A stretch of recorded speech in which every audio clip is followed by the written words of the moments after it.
Chapter 11. The Raising of Lazarus. A man named Lazarus was sick. He lived in Bethany with his sisters Mary and Martha. This is the Mary who later poured the expensive perfume on the Lord's feet and wiped them with her hair.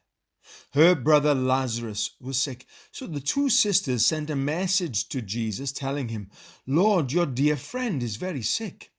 But when Jesus heard about it, he said, "Lazarus' sickness will not end in death. No, it happened for the glory of God, so that the Son of God will receive glory from this." So, although Jesus loved Martha, Mary, and Lazarus, he stayed where he was for the next 2 days. Finally, he said to his disciples, "Let's go back to Judea." But his disciples objected. "Rabbi," they said, "only a few days ago, the people in Judea were trying to stone you. Are you going there again?" Jesus replied, "There are 12 hours of daylight every day. During the day, people can walk safely.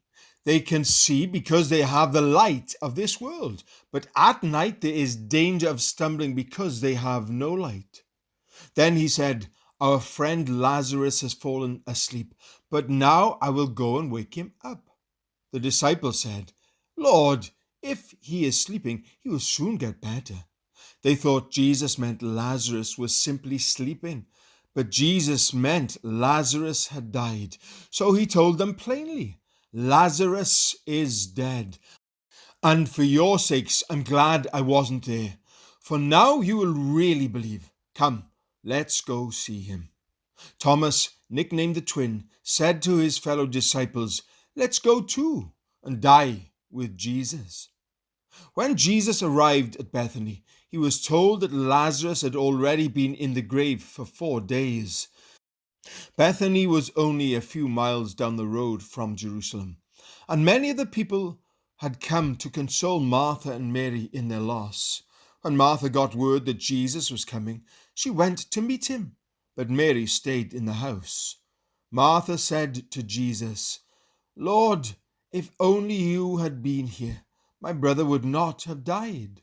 But even now I know that God will give you whatever you ask." Jesus told her, "Your brother will rise again." "Yes," Martha said. "He will rise when everyone else rises at the last day." Jesus told her, "I am the resurrection and the life.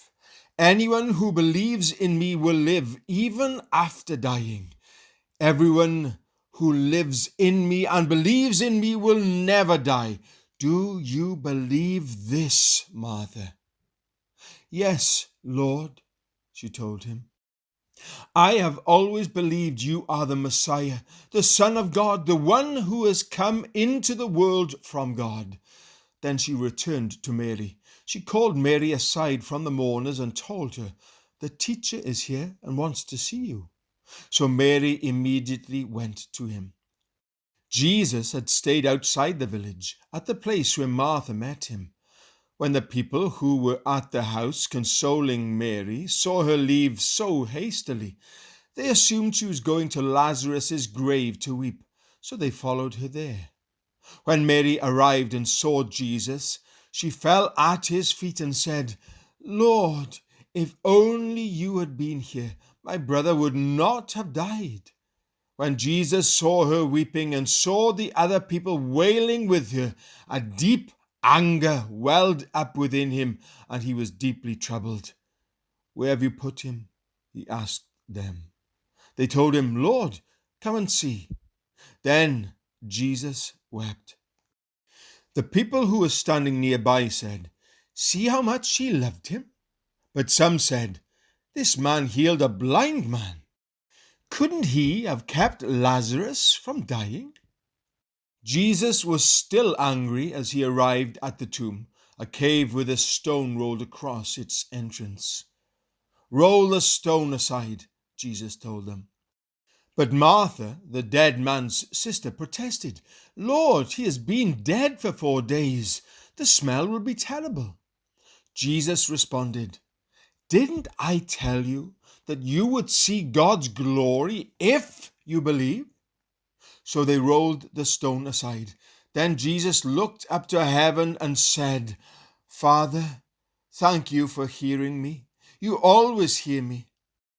But I said it out loud for the sake of all these people standing here, so that they will believe you sent me.